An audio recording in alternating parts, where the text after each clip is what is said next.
이번 주 우리가 읽고 있는 분량이 여호수아 16장부터 사사기 12장까지입니다. 그래서 16장은 13장서부터 이제 땅 분배 이야기가 시작이 되는데 16장은 그 요셉 지파들의 분배 내용이 시작이 됩니다. 그래서 에브라임이 땅을 분배받는 내용, 그리고 므낫세가 땅을 분배받는 내용이 나옵니다.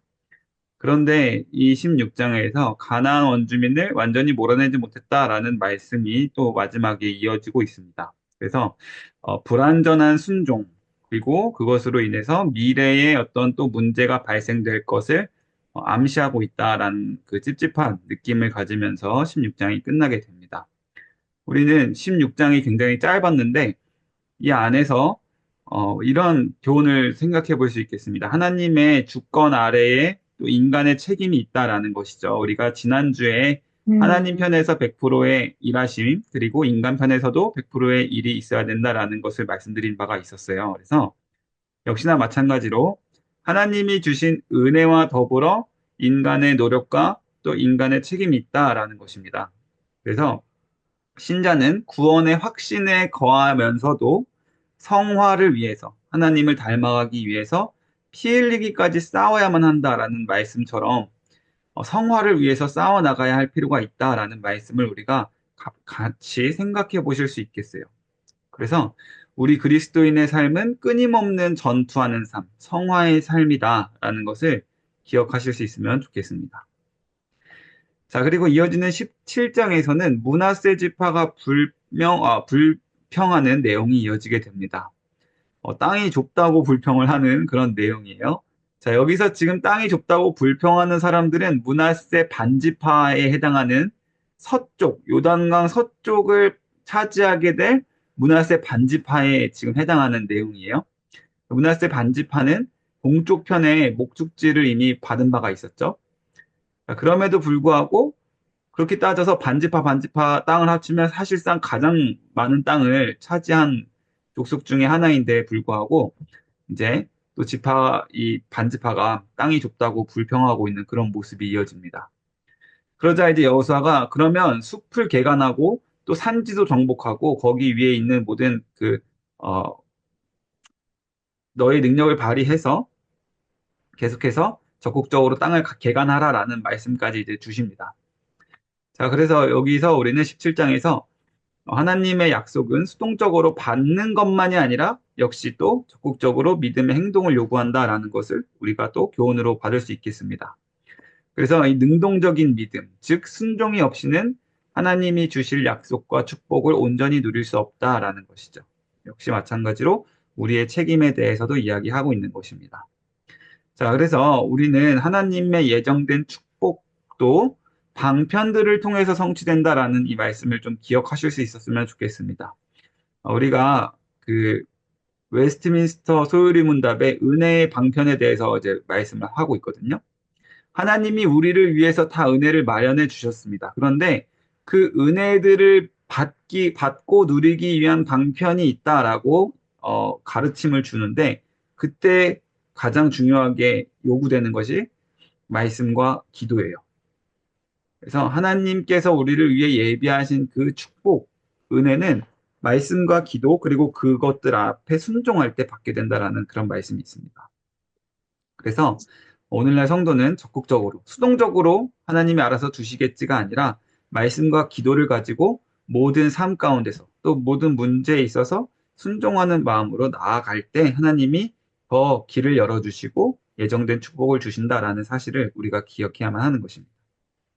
하나님께서는 또 마찬가지로 우리 인간에게 능력을 주셨어요. 우리가 할 수 있는, 또 우리만이 할 수 있는 각각 개별적으로 사람들에게 하나님이 부여해 주신 달란트가 있죠. 그 능력들을 통해서 세상을 정복하라라고 명령하신 바가 있습니다. 그리고 우리는 이것을 문화 명령이라고 이야기를 했습니다. 이 문화세 지파가 산지를 개간해 나가야만 했던 것처럼 오늘날 우리도 우리에게 주신 땅에서 우리에게 주신 각자의 모습 속에서 하나님의 형상을 드러내고 또 하나님의 형상대로 순종해 나가며 또 말씀과 기도를 가지고 나아가야만 하겠습니다. 이제 이어지는 18장과 19장을 하나로 묶었고요. 남은 지파들, 네, 이제 요셉 지파 외에 남은 지파들 어떻게 땅을 분배받았는지 이제 이야기를 합니다. 자, 근데 7개 지파가 이제 모여서 실로에서 제비를 뽑아서 영토 분배를 했다라는 부분이 이제 좀 특이점이에요. 제비를 뽑았다. 제비 뽑았다는 게 이제 좀 특이한 부분입니다. 잠시만요. 네, 제비를 뽑았다. 자, 이따가 좀 자세하게 말씀드리겠습니다. 제비를 뽑는 것의 의미에 대해서. 자, 그런데 여기서요, 이미 땅이 다 정복이 됐는데, 기업을 분배받지 못하고 그냥 가만히 자기 차례를 기다리고 있는 7지파의 모습이 그렇게 긍정적인 모습으로 비춰지고 있지는 않다라는 것을 우리가 기억할 필요가 있겠습니다. 안주하고 있는 모습이죠. 적극적으로 하나님의 약속의 땅을 향해서 이제 나아가야 해서 갈렙과도 같이 적극적으로 나아가는 이런 모습보다는 이 7지파들은 사실 좀 안주하는 내용을 보이고 있습니다. 그래서 여호수아가 적극적으로 땅을 분배받아라라고 이제 촉구하는 그런 말씀이 있었어요. 그래서 땅 분배는 각 지파의 몫을 정하는 일이지만 공동체 전체의 안정과 질서를 유지하는 데 중요한 역할이기 때문에 여호수아가 계속 빨리 그 지파들이 다 분배를 마칠 수 있도록 촉구를 한 것입니다. 자, 이때 제비를 뽑아서 분배를 했지만 그 분배 안에는 다 하나님의 공의와 뜻이 있다라는 것을 우리가 믿음으로 고백을 해야 되는 것이요. 제비를 뽑았다고 해서 내 운명에 맡겨서 알아서 내 행운대로 될 대로 되겠지라고 이렇게 해버린 것이 아니라 제비를 뽑는 그 순간 가운데 하나님의 뜻이 있다라는 것을 신뢰하면서 뽑았던 거예요. 그래서 이때 땅 분배는 그런 형식으로 이루어졌다라는 것입니다. 자, 우리는 여기서 하나님의 주권적인 섭리에 대해서 생각해 볼 수 있겠습니다. 하나님께서는 아까 여기서 봤지만 시므온 족속과 같은 아주 작은 지파, 또 베냐민 족속과 같은 작은 지파들을 배려해서 각 지파에게 공정하게 또 큰 땅이 필요한 지파에게는 더 큰 땅을 주시고 이런 식으로 하나님께서 어, 운명적으로 제비 뽑기에 사람들이 자기 운명을 맡긴 것 같지만 그것이 아니라 그 뒤에는 하나님의 섭리의 손길이 들어 있었다. 게다가 하나님이 각 지파들을 다 골고루 돌아보신 주권적인 섭리가 있었다라는 것입니다.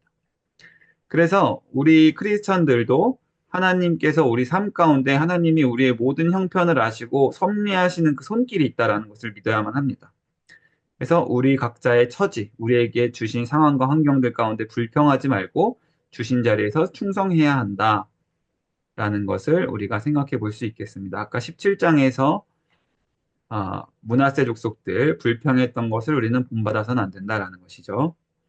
여호수아 20장 또다시 이제 도피성에 대해서 나옵니다. 계속해서 나오고 있죠. 레위기, 신명기, 그 다음에 이어서 네, 여호수아에서도 나오게 됩니다. 고의 없이 부지 중에 살인한 자를 위해서 6개 도피성을 지정을 합니다. 서편에 3개, 동편에 3개, 요단강 서쪽 동편 3개씩 하나님이 지정을 해주시고요. 자, 실수로 범죄한 자를 궁율로 다스리신 하나님의 성품을 보여주고 계시고요. 이 도피성은 신약의 도피성인 예수 그리스도로 이어지게 됩니다. 그래서 하나님의 공의라고 했을 때는 이 부지 중에 살인한 자가 마음대로 나올 수가 없고 대제사장이 죽기까지 도피성에 머물러야만 했던 것처럼 역시 생명을 잃게 한 살인의 모든 행위는 그래도 하나님의 공의로서 감금의 시간을 보내야만 했다라는 것이죠. 그러나 생명을 살려주시는 자비의 균형을 보여주게 됩니다. 그리고 예수님께서 우리의 궁극적이고 영적인 완전한 도피성이 되시고 모든 고의적으로 실수한 자들, 알게 모르게 실수한 모든 죄들을 가지고 나아갈 때 회복해 주시고 용서해 주신다라는 사실로 우리는 이어서 생각해 볼 수 있겠습니다. 그래서 교회는 이러한 도피성 되시는 예수님의 사역을 기억하면서 실수한 이들을 회복하고 회개하고 돌아올 수 있을 수 있도록 늘 길을 닦고 그 문을 열어둬야만 한다라는 것이에요. 아무리 잘못하고 치리를 받고 나간 자가 있더라도 결국에는 궁극적으로 우리의 목표는 예수님 안에 회개하고 다시 용서받고 돌아오는 것입니다. 자, 우리가 그것을 하지 못하면 우리 누구도 예수님 앞에 나아갈 자가 없다라는 것이죠. 여호수아 21장, 여기서 또 이제 레위인의 성읍에 대한 이야기가 나옵니다. 레위 지파 족장들이 모여서 그들이 거주할 성읍과 목초지를 요구합니다. 제사장들에게요. 자, 그러자 이 레위 지파들에게 48개의 성읍이 할당이 됩니다. 이 레위 지파는 이스라엘 백성들이 제사를 할 수 있도록 돕는 역할을 하는 지파였죠. 그래서 약속의 땅이 정복이 완료되면서 레위인들에게 48개 성읍이 할당됐다라는 이 사실이 강조되고 있는 장이 21장인데요. 자, 이때 이 레위인들이 단순히 이 48개 성읍 안에서 행복하게 자기들의 번역을 위해서 사는 것이 아니다라는 것을 우리는 기억을 해야 됩니다. 레위인들이 하는 역할은 그들을 가르치고 그들을 판단할 뿐만 아니라 그들이 올바른 제사를 지낼 수 있도록 교육하는 일에 있었습니다.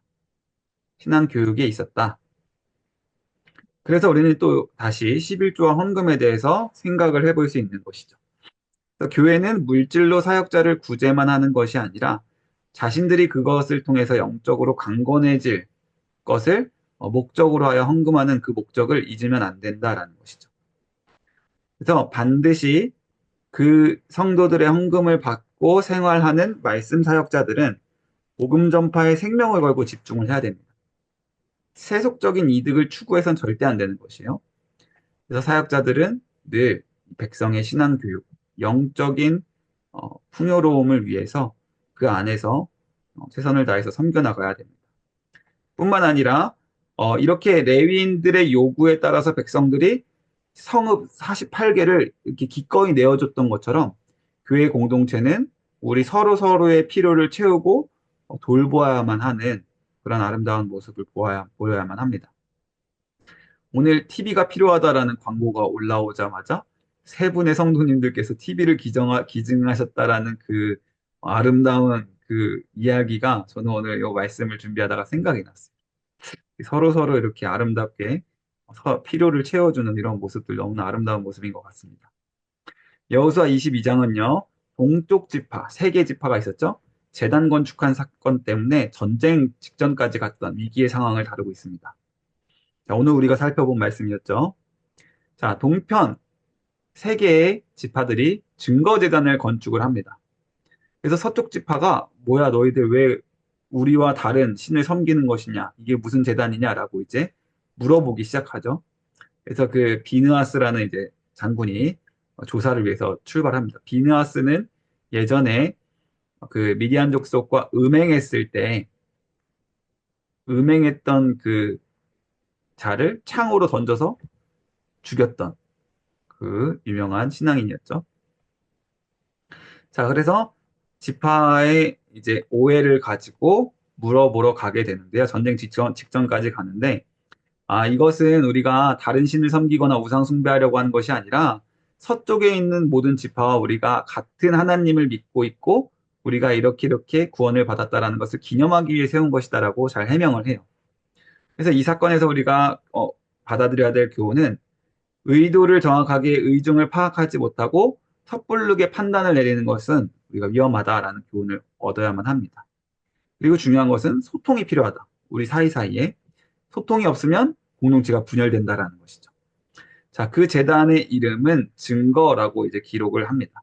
그래서 이 무슨 증거냐면 또 백성들이 서로 소통하고 화해했다라는 그런 이름의 서로 이제 중요성을 상기시키게 됩니다. 자, 교회 안에서 갈등이 있을 때 우리는 사실을 확인을 하기 전에 상대를 선한 의도로 추측을 해야만 하겠습니다. 그리고 상대를 사랑하는 마음으로 믿고 또 참아주고 기다려주는 자세를 견지해야만 하겠습니다. 인간은 그러나 죄로 인해서 이런 오해와 갈등을 겪을 수밖에 없어요. 그러나 하나님의 은혜가 있을 때는 화해와 연합을 이룰 수 있다라는 것을 믿으면서 성령의 도우심을 구하며 화합과 용납하는 공동체로 만들어 가야만 하겠습니다.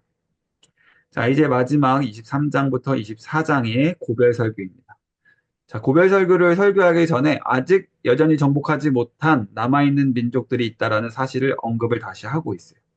자, 여기서 우리는 다시 한번 위기감을 느끼게 되는 것이죠.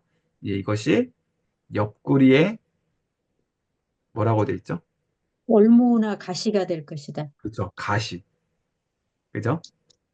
가시라는 표현을 사용을 합니다. 가시가 될 것이다. 그래서 불순종한 것, 온전히 순종하지 못하고 부분적으로만 순종했던 그 결과가 가져올 미래에 대한 언급을 다시 한번 하고요. 하나님이 제비 뽑아서 나누어 주셨지만 그것은 하나님이 주신 것이다라는 사실을 다시 한번 기억시키고요. 그러면서 한 번 더 죽기 전 마지막으로 언약을 갱신하면서 죽게 됩니다. 너희는 오늘 섬길 자를 선택하라라는 말씀인 것이죠. 음.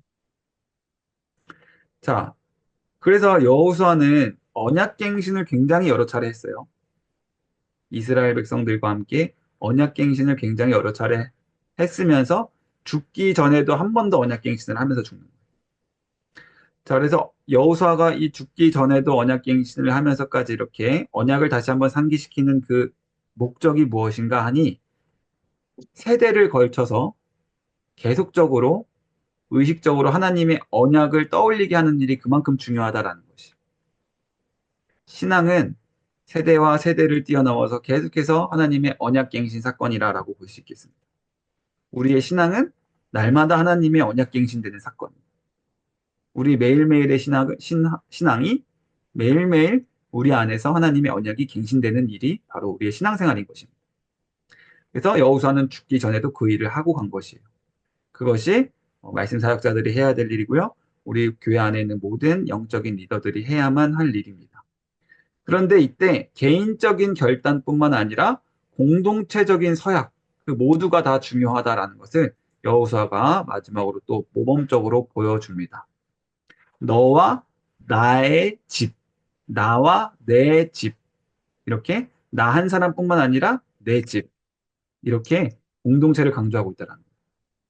자, 그래서 언약 공동체인 우리의 핵심적인 신앙의 핵심은 가정, 또 가정 안에서의 예배, 그리고 자녀의 신앙 교육이 얼마나 중요한가. 신명기에서 굉장히 많이 강조됐던 말씀이죠. 자, 오늘 같은 맥락에서 여호수아가 또 한 번 이렇게 이야기하고 있다라는 것이 오직 나와 내 집이라고 이야기를 했다라는 것이죠. 뿐만 아니라 모든 이스라엘 언약 백성 공동체가 그것을 따라야 된다라는 것이. 그래서 모든 사회 속에서 그리스도의 사랑, 언약을 기억하고 또 사랑대로 실천해야만 한다라는 것입니다. 문화 명령을 따라서 세상 속에서 각자 주신 모습대로 하나님의 영광을 드러내야 하는 삶을 살아야겠고요. 직업 소명을 통해서 우리에게 주신 직업들을 통해서도 위치를 통해서도 하나님 나라를 확장하는 일에 우리는 헌신해야만 하겠습니다. 자, 이렇게 여호수아가 마치게 됩니다. 이제 이어서 사사기로 넘어가도록 하겠습니다. 사사기는 제가 개관 파일을 보내드렸죠. 개관 파일에 되게 세세하게 자세하게 설명이 되어 있는데요. 사사기에서는 가장 핵심적으로 요 그림을 기억해 주시면 됩니다. 요 그림. 요거예요, 요거. 음. 나선형 하강 구조라는 거죠. 나선형 하강 구조. 점점 좋아지는 게 아니라요. 점점 나락으로 떨어지고 있는, 나락이란 말은 불교 용어죠. 나락이 아니라 점점 안 좋은 후퇴를 보이고 있는, 영적인 후퇴를 보이고 있는 그 패턴. 이게 사사기가 말하고자 하는 핵심입니다. 자, 다시 1장으로 돌아가 보겠습니다. 자, 사사기 1장에는 첫 부분에는 유다 지파와 시므온 지파가 초기에 승리하고 정복하는 아주 아름다운 기사가 잠깐 들어있어요. 그런데 그 뒤에 다른 모든 지파들은 변변치 못했다라는 기록으로 이어지면서 시작부터 불길하게 시작이 됩니다. 다른 지파들은 가나안인들을 결코 몰아내지 못했다라고 이야기를 하는 것이죠. 아까도 우리가 이야기했지만 부분적인 순종, 그것은 불순종과 다를 바가 없다라는 것입니다. 그리고 이런 부분적인 순종은 결국 미래의 우상 숭배로 이어지게 됩니다. 하나님께서 그 사람들을 다 진멸하라고 하신 이유가 있었던 것이에요. 자, 그래서 약속의 땅 역시 지속적인 정복이 필요하다. 그래서 우리의 성화의 삶에서도 지속적인 싸움과 정복이 필요하다라고 말씀을 드렸었어요. 자, 직장, 학교, 뭐 우리가 처한 모든 생활의 영역 안에서 싸움이 있어야 된다라는 것입니다. 그래서 아까도 이야기한 것과 동일하죠. 끊임없이 죄와 싸우는 성화의 과정을 말하고 있다라는 것입니다. 성령님의 도우심을 구하면서 죄를 몰아내야만 한다는 것이죠. 자, 이 사사기 시대의 패턴은 하나님을 배신합니다. 배도. 그래서 하나님한테 혼나요. 징계를 받고 노예가 되고요. 그제서야 하나님께 간구하고 회개하고 하나님이 구원해 주시고. 그런데 또 까먹어서 또 죄짓고. 이것이 계속 반복되는 이야기가 바로 사사기의 이야기입니다. 그러면서 암시하시는 것이 그때의 이스라엘 백성들에게 왕이 없으므로 백성들이 각기 자기 소견에 옳은 대로 행하였더라 이 말씀을 은연중에 계속 강조를 하세요. 그래서 이 연약한 인간들에게 왕이 필요하다. 그러나 그 왕은 진짜 하나님이 참된 왕이셔야 되는데 이 연약한 왕은 하나님을 왕으로 모시지 않았다라는 것을 계속해서 강조하고 있는 것이죠. 자, 그래서 이 영적인 기억의 상실, 하나님이 구원해 주셨던 이 놀라운 은혜를 상실한 것, 망각하는 것이 모든 타락의 시작점이 됐다라는 것입니다. 자, 그때 하나님이 그때마다 이스라엘 백성들을 살려주시는데 사사라는 특별한 직분을 받은 사람들을 세워서 살려주십니다. 그래서 이 사사들은 예수 그리스도 구원자의 예표하는 그림자의 역할을 하게 됩니다. 그래서 하나님은 그 백성들의 죄를 심판하시지만 동시에 그들의 부르짖는 소리를 들으시는 궁율의 구원자이시다라는 것입니다. 자, 그래서 우리는 이 말씀에서 무엇을 기억해야 되냐면 주일 예배, 특별히 주일 공예배가 언약 백성의 은혜 기억의 장이 돼야 된다라는 사실을 우리가 꼭 기억해야만 하겠습니다. 이 백성들이 언약 백성으로서 은혜를 망각했을 때 타락했던 것처럼 우리는 늘 날마다 함께 모여서 특별히 주일 예배 때, 공예배 때 함께 모여서 하나님의 은혜를 다 같이 기억하는 일이 너무나 필요하다라는 것이죠. 말씀과 성찬과 세례를 통해서 구원의 은혜를 확인하고요. 교회는 하나님의 말씀을 가르치고 성도들이 구별된 삶을 살 수 있도록 격려하고요. 서로 사랑을 격려하고 공동체 거룩성을 유지해야 하는 그 일이 우리나 이 당시 사사기 백성들이나 동일하게 필요했다라는 것입니다. 그것이 잘 되지 않을 때는 때로는 권쟁도 교회의 순결을 위해서, 공동체의 순결을 위해서 필요할 수 있다라는 것이죠. 사사기 3장입니다. 이제부터는 본격적으로 이스라엘 백성들이 영적인 간음을 하기 시작합니다. 영적으로 간음해요. 그래서 하나님이 결국엔 회초리를 드실 수밖에 없었던 그 사건들을 기록을 하는데요. 그때그때 가나안 여러 족속들을 붙여주세요.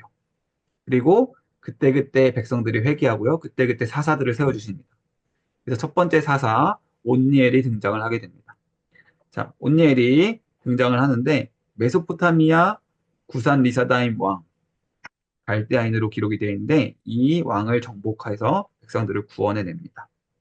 자, 에훗을 통해서 왼손잡이 에훗이라고 유명한 왕이 사사죠. 왼손잡이 에훗 이렇게 기억하시면 되겠습니다. 모압 왕 에글론을 암살합니다. 그래서 백성들을 이 모압의 압제로부터 좀 평안하게 합니다. 그런데 또 백성들이 또 우상 숭배합니다. 그러자 하나님께서 이번에는 블레셋 사람들을 붙여주셔서 이스라엘 백성들을 연단하시고요. 사람들이 하나님 앞에 기도할 때 삼갈이라는 사사를 세워서 소를 모는 채찍 가지고 600명을 살해하게 했다라는 그런 놀라운 기사가 기록되어 있습니다. 자, 여기서 우리가 교훈으로 볼 수 있는 것은 하나님은 비정상적인 무기로도 승리를 주신다라는 것이에요. 우리의 판단과 이해를 뛰어넘으신 하나님의 일하심을 볼 수 있게 한다라는 것이죠. 이 왼손잡이는 사람들의 업신여김을 당하기 좋은 컴플렉스였어요. 옛날에 저도 왼손잡이여가지고 엄마가 제 왼팔을 묶어두신 적이 있었거든요. 근데 이 당시 사람들에게 왼손이라고 하는 것은 더 큰 의미가 있었어요.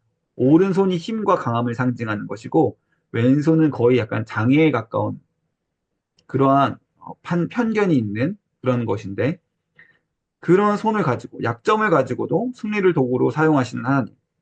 그리고 농기구, 소 모는 채찍으로 600명을 살해하게 하십니다.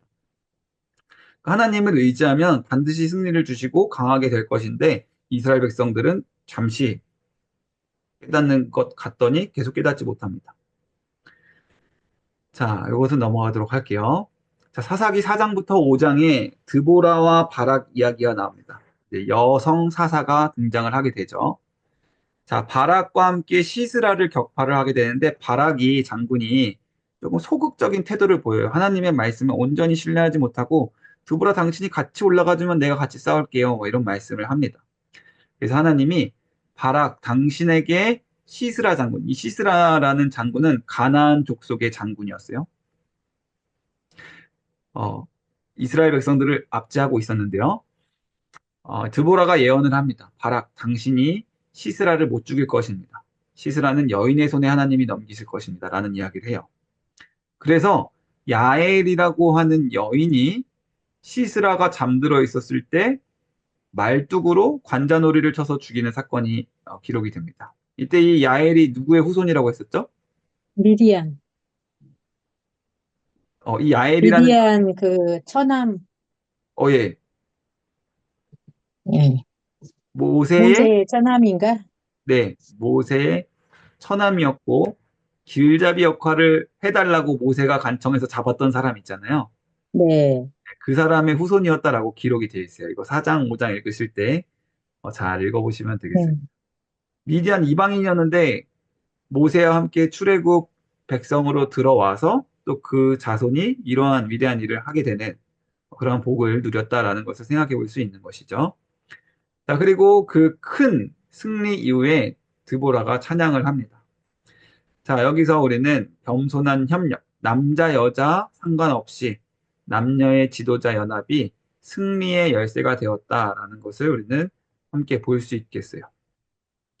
그래서 언제나 또 마지막으로 찬양은 하나님의 역사를 해석하고 노래하는 모델이 된다라는 사실도 같이 생각해 볼 수 있겠습니다.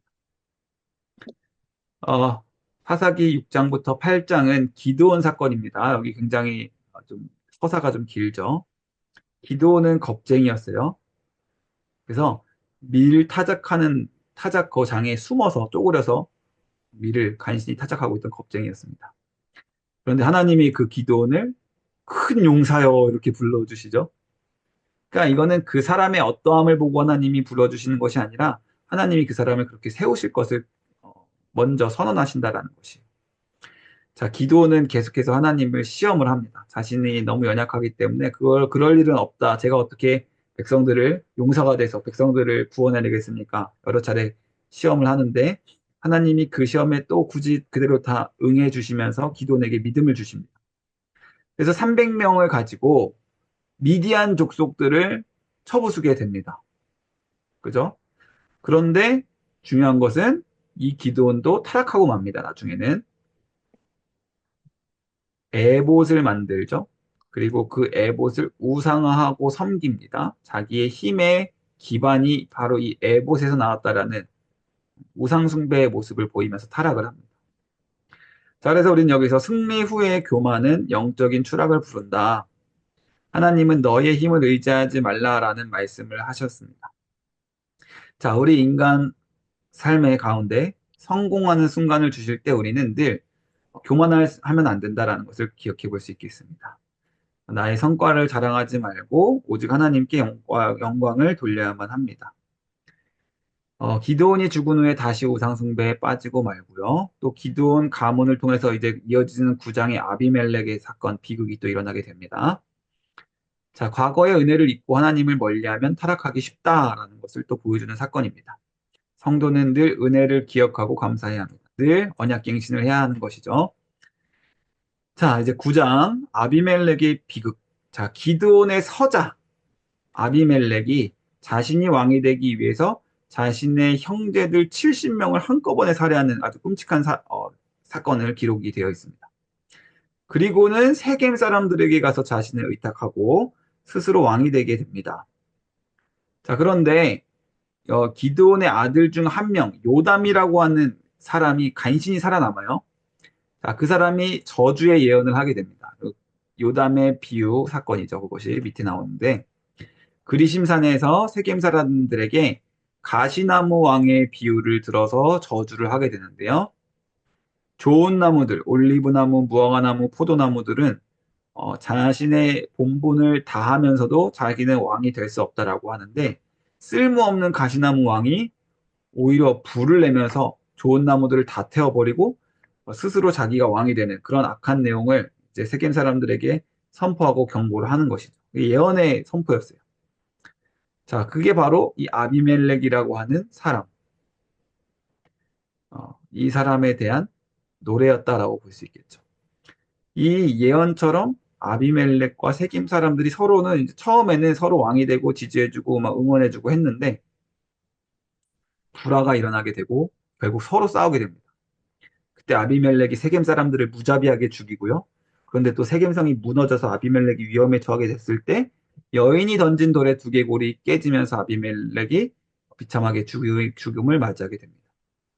자, 이렇게 불의하게 빼앗고 얻은 권력은 파멸을 초래한다라는 것을 우리가 볼 수 있겠고요. 리더십은 섬김의 리더십에서 비롯돼야만 한다라는 것이죠. 아까 여기 좋은 나무들의 비유처럼 자신들의 본분을 다하고 도리어 남을 세워주는 그러한 것이 교회 리더십이다라는 것이죠. 그래서 직분은 지위가 아니라 봉사로 여겨야 한다라는 이 마가복음의 말씀과도 연계해서 우리가 생각해 볼 수 있겠습니다.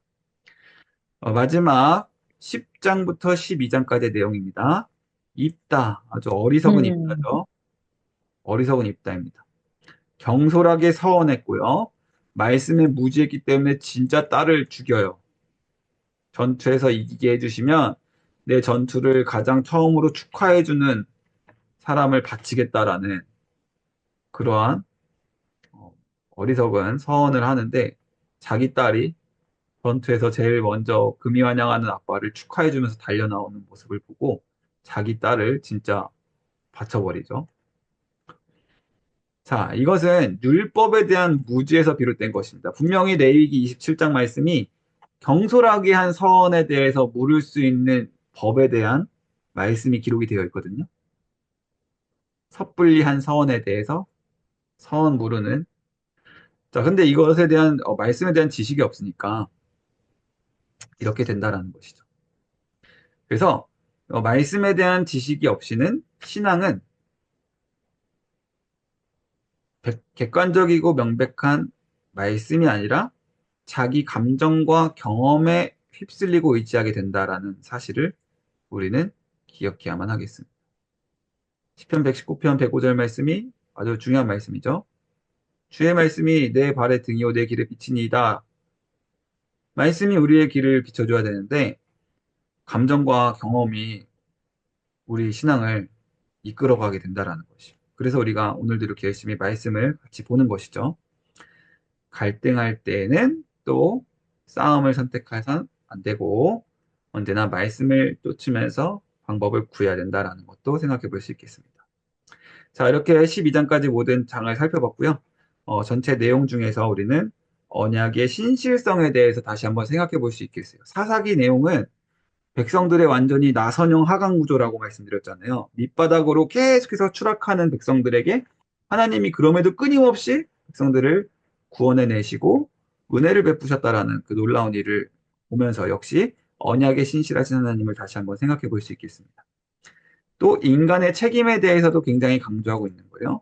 그래서 행위 무의론을 우리가 주장하면 안 됩니다. 우리의 모든 행위가 아무 의미가 없는 것이 아니라 우리에게는 우리의 책임이 있다라는 것을 기억을 하셔야만 하겠습니다. 하나님 말씀에 순종할 책임. 하나님께서 예비하신 모든 복을 누리기 위해서 우리가 해야 할 역할이 있다라는 것이죠. 자, 사사들은 구속사적인 예표, 예수님의 그림자다라는 것이고요. 공동체성. 아까도 우리가 계속해서 살펴보았지만 언약갱신이 단순히 개인의 차원을 넘어서 가정과 모든 지파를 향해서 필요했다라는 것을 보면서 우리의 신앙도 개인의 차원에 머물러 있어서는 안 된다라는 것을 함께 생각해 볼 수 있겠습니다. 자, 이렇게 여호수아 16장부터 사사기 12장까지 장별 요약과 메시지를 마치도록 하겠습니다. 수고하셨습니다. 네. 혹시 오늘 내용 중에서 질문이 있으실까요?